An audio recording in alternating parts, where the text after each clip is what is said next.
ये शुभांशु जी से था कि आपको आदरणीय प्रधानमंत्री जी की तरफ से क्या मैसेज मिला मिलने से, और देश के विकसित भारत और आत्मनिर्भर भारत पे आपने यूथ ऑफ इंडिया को क्या मैसेज देना चाहते? आपने कहा कि बड़ा अविश्वसनीय अनुभव रहा एग्जो मिशन का। ये अनुभव जो है अब किस तरह से काम आएगा गगनयान मिशन में, और जब कठिन समय होता है तब आप किसे याद करते हैं? और जो कि आप लखनऊ से हैं, तो मैं ये ज़रूर जानना चाहूँगा कि अंतरिक्ष विज्ञान क्षेत्र से इतर और आप क्या शौक रखते हैं? मैं पीयूष पांडे हूँ, TV9 भारतवर्ष से। मेरा शुभांशु जी से सवाल है। आपने कहा कि बड़ा अविश्वसनीय अनुभव रहा एग्जो मिशन का। ये अनुभव जो है अब किस तरह से काम आएगा गगनयान मिशन में, और जब कठिन समय होता है तब आप किसे याद करते हैं? और जो कि आप लखनऊ से हैं, तो मैं ये ज़रूर जानना चाहूँगा कि अंतरिक्ष विज्ञान क्षेत्र से इतर और आप क्या शौक रखते हैं?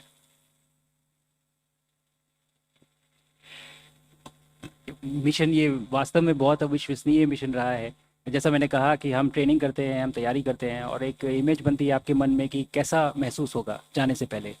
और मिशन तो 20 दिन का है, हम लोग 1 साल वहाँ थे, तो मेजॉरिटी टाइम जो था वो ट्रेनिंग में गया। लेकिन उसके बाद भी जब आप मिशन एग्जीक्यूट करते हैं तो उसका अनुभव कुछ अलग ही है। जैसा प्रशांत जी भी बता रहे थे आपको कि मैं अगर आपको बताऊं भी तो शायद मुझे नहीं लगता कि वो कन्वे कर पाऊंगा कि जो मैंने फील किया ये मिशन कैसा था। ट्रेनिंग के दौरान भी और मिशन के दौरान भी और जनरली लाइफ में भी, मतलब मोमेंट्स आते हैं जब आप घबराते हैं या जब आपको डर लगता है या जब आप एंग्शियस हो जाते हैं। होती हैं चीज़ें ऐसी। ये कहना ठीक नहीं होगा कि कभी नहीं लगता, लगता तो है ही, कि सबको ही लगता है, डर सबको लगता है जैसे कहते हैं।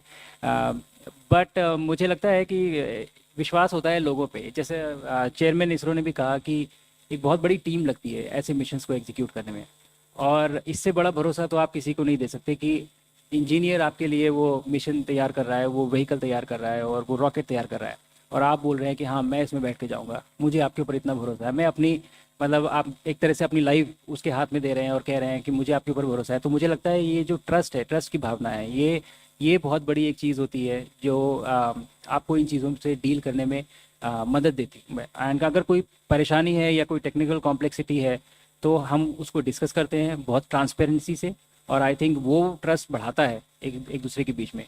तो यही कहूँगा मैं कि ये ट्रस्ट की जो भावना है, जितने भी लोग इन्वॉल्व हैं इस मिशन में, ये बहुत मदद करती है ऐसे मोमेंट से डील करने में।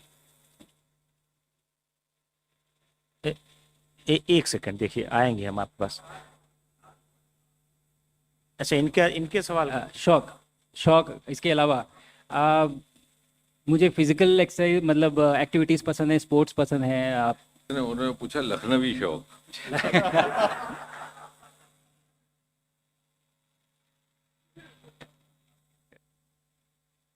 नमस्ते, मेरा नाम श्रुति है। Thank you for addressing this conference. मैं ये पूछना किस चाहूँगी, ऑर्गेनाइजेशन से श्रुति?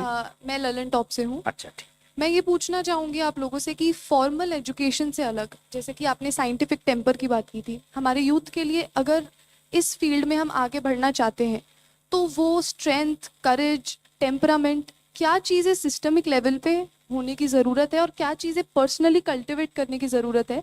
ये शुभांशु जी और प्रशांत जी, आप दोनों से मेरा क्वेश्चन है कि आज हम क्या कल्टिवेट करें कि ये सब चीज़ें एक वंस इन फुल मून ना हो, पर बार बार भारत ये चीज़ें करता रहे। मुझे लगता है कि हम ऑलरेडी काफ़ी सारी वैसी चीज़ें कर रहे हैं। पहले तो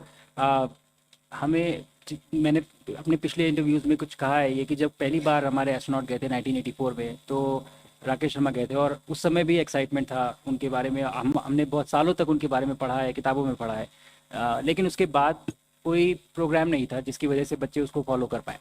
लेकिन इस बार सिचुएशन अलग है। इस बार जब हम गए हैं तो अभी हमारे पास एक प्रॉपर प्रोग्राम है, गगनयान, भारतीय अंतरिक्ष स्टेशन और मून लैंडिंग का प्रोग्राम है।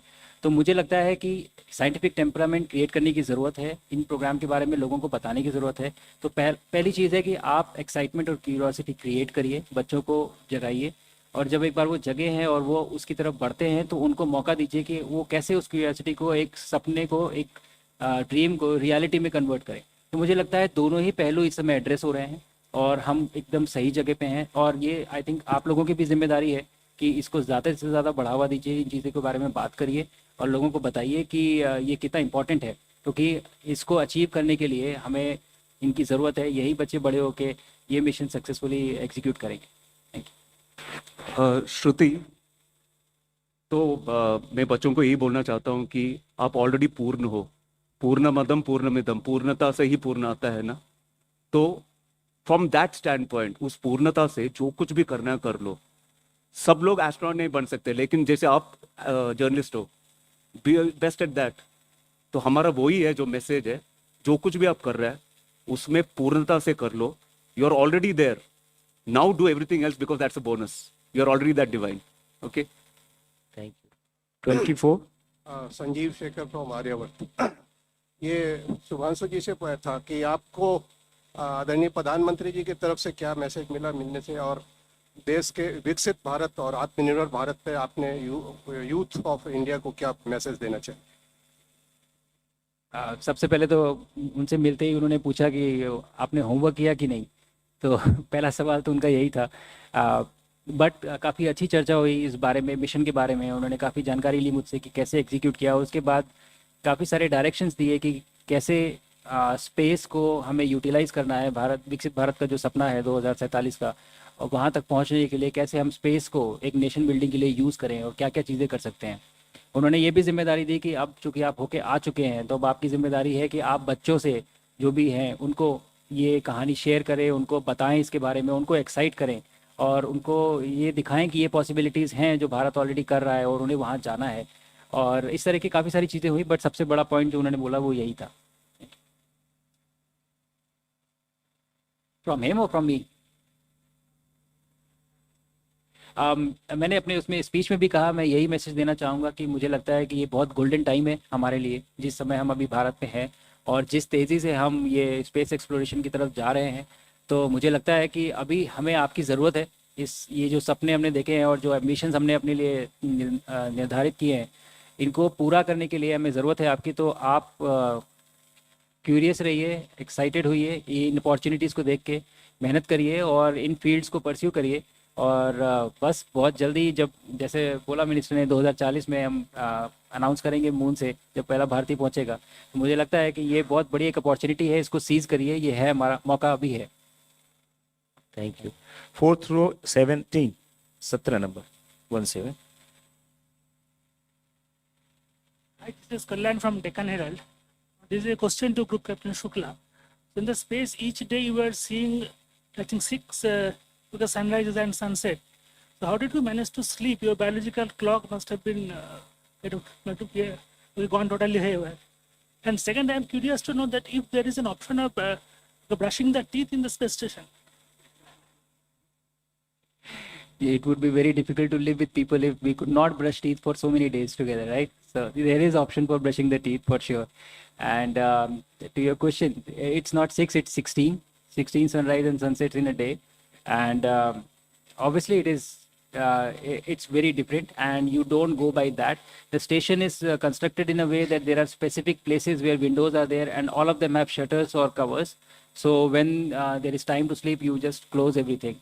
The time that is followed on station is the GMT time. So you follow the GMT time, and accordingly your entire work day and sleep period is defined based on that particular time. However, it is difficult to sleep because the view is so beautiful that when you go to sleep, you just feel like sitting by the window and not going to sleep. So you have to force yourself to go and sleep. But that is the only challenge. Otherwise, technically there are provisions to block the light out, and you just follow the timeline of GMT. 209 next on the same row. My name is Anu Mishra, I am from Ananda Bazar Patrika. Shubhanshu ji से मेरा प्रश्न है, as you are a mission pilot, what is the most challenging part? Is it lift off और is it reentry? I think both are equally challenging. They are very dynamic phases, both of them. The biggest challenge for both the phases, I would say, is when everything is going right, it is fine. Everything is planned and you're taken care of. But the primary training that happens, 70 to 80% of the time of your training goes in training for off-nominal scenarios. What to do if something goes wrong. And I think if that were to happen, it would be challenging in both the scenarios, like with the launch or during the re-entry.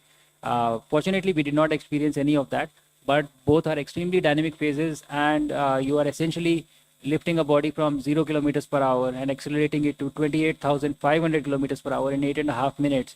And then when you come back, you are losing all that energy, using the atmosphere essentially in a fireball. So I think this should not happen, but it is happening. So I think it is extremely complex and challenging in terms of engineering as well. But it is designed in such a way that nominal operations do not require much of attention and effort from the crew. ऐसी ही और खबरों से हमेशा update रहने के लिए channel को subscribe कर लीजिए और वीडियो पसंद आया हो तो लाइक और शेयर करना ना भूलें।